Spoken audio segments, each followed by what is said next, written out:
Assalomu alaykum qadrli do'stlar, qadrli yurtdoshlar. O'sha payvand qilayotgan xurmo ko'chatlarimiz hozir shu bo'yiga yetib keldi.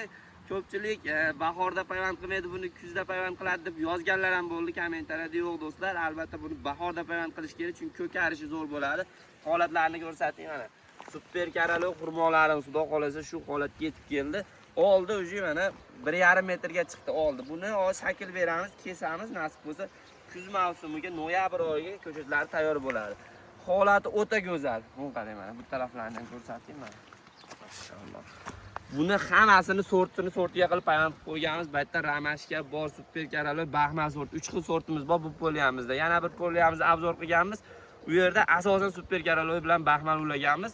Namangandan, To'laqo'rg'ondan kaltaklarni olganmiz, videolarni ham joylaganmiz olganlarimizni. Xudo xolasa ko'chatlar sotuvda, zakaz beraverasizlar. Ko'rsating ko'chat holatini bitta. O'ta ham go'zal holatda tarbiyalanyapti. Zakaz olishni boshlaganmiz do'stlar. Ulgurib qo'yinglar, o'tgan ko'rdinglar 35 ming, 40 ming so'mgacha chiqib ketdi. Lekin bizda narxlar anchagina arzon unga qaraganda. Likelar bosib, obuna bo'lib qo'yish esdan chiqmasin.